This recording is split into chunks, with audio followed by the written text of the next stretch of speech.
Hey, everybody. Welcome to the Tara Palmieri Show and the Red Letter. We've got a very special guest with us today.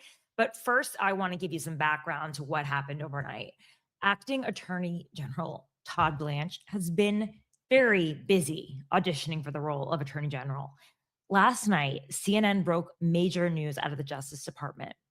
They're reporting that President Trump's DOJ has opened a criminal investigation into Jean Carroll. So, for you, those of you who haven't been following her story, Jean Carroll is the advice columnist who accused President Trump in her memoir of raping her in a dressing room at the Bergdorf Goodman store in 1996. She went before two federal juries and proved that President Trump sexually assaulted her and then defamed her. Two juries, one jury for sexual abuse and the other for defamation. They decided he owes her in total nearly $90 million in damages. Now, I'm being very precise about the terminology because, as we all know, President Trump sued ABC News anchor George Stephanopoulos for $15 million for not being entirely precise about what the jury decided. ABC paid out.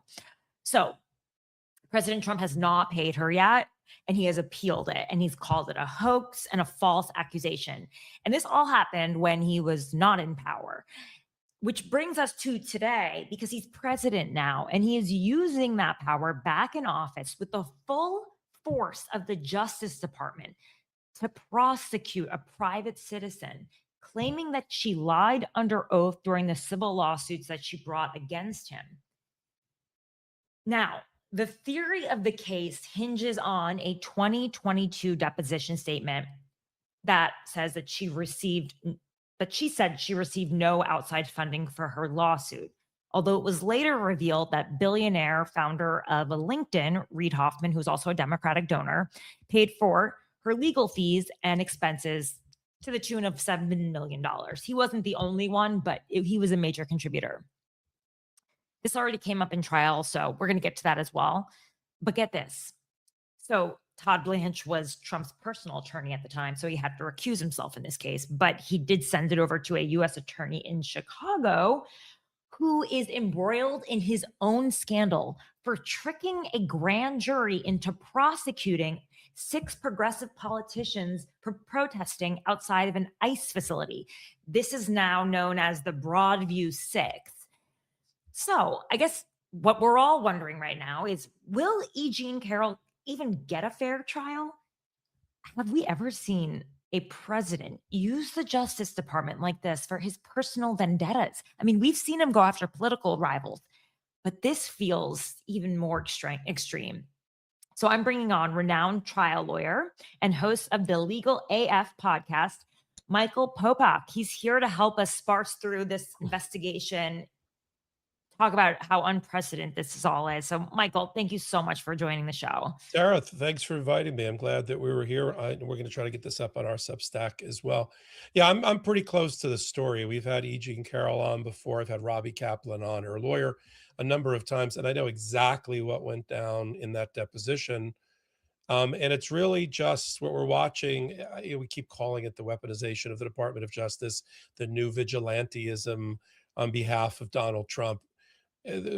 Todd Blanche is doing things just as a little bit of a context here for what we're talking about. He's doing things that would make Pam Bondi blush. I mean, there's just certain things she would not even stoop down to do. You know, the Seashell indictment against James Comey, the Southern Poverty Law Center indictment against our leading anti-hate group, the creation of a weaponization fund to pay people who beat up the police.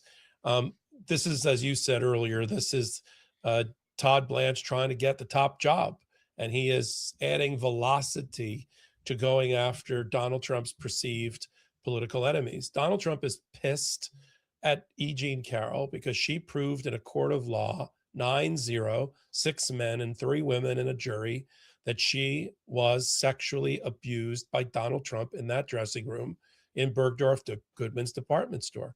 And with all due respect, the only reason that he wasn't found a judge to be a rapist is because of the law that was on the books at the time, which said that if she could not testify that he put his penis inside of her during that attack, it couldn't have been rape. It could only be sexual abuse, leaving the jury no choice but to adjudge him a sexual abuser. If that trial went forward today, based on a more recent event, it would be exactly what Judge Kaplan said in subsequent orders, which is he is technically a rapist.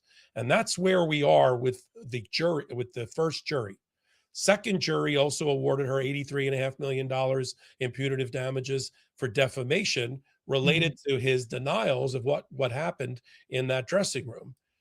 Those two judgments, which now with interest are approaching $100 million, Wow. are in her back pocket. The only thing that has stopped her from being able to collect on the bonds that Donald Trump has had to post, because we don't trust him to pay these off, and he has 2 bonds that are posted, is we're waiting for the United States Supreme Court to do the right thing and to finally deny Donald Trump's appeal, where he's arguing that he has immunity, an immunity that the Second Circuit Court of Appeals already determined was waived by that same Alina Habba because she failed to raise it. He's not arguing that he didn't do it.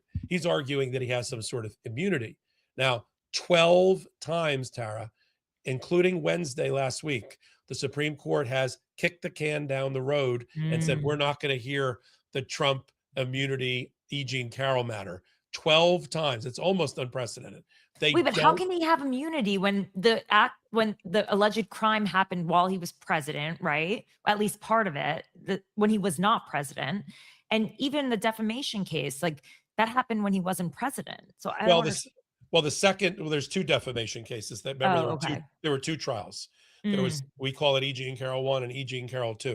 E. Jean Carroll 1 was things that he said after he was president, which means he was outside of any kind of immunity argument.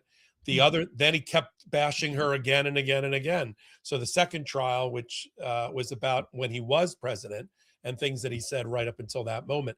And he testified in that particular case. And one of his lawyers was Todd Blanche. So I'm not buying, and you can ask your audience about what they think, that Todd Blanche has suddenly grown ethics and has decided he's going to be recused from this case because he used to be on the other side of it and he sent it off to Chicago. I'm not buying that. I'm not buying anything that Todd Blanche is trying to sell right now. And he's got a lot to answer to under oath when in about a week or 2, when he gets back in front of the Senate for another hearing. You know what really kind of scares me about this when I read about it late last night and I'm about to go to bed? I just keep thinking there are no guardrails. Like anyone can really be targeted by President Trump and his Department of Justice. It just feels like, and that's the thing, like whether you win or lose, it's so expensive to mount a legal case. We're all exposed just by existing in this country, by the most powerful person in the land who has the most powerful Justice Department in the world. Like, how is that? How can not every person feel like they could be exposed or targeted? Yeah, I mean, this is the byproduct of sending a felon in chief to the White House. I mean, it wasn't just, hey, wouldn't it be fun to see what he does in a second term? It goes beyond that, because the reason he ran, and the only reason he ran, if he wasn't staring down the barrel of several criminal convictions and time in jail, he would be another retiree in Florida making as much money as he possibly could.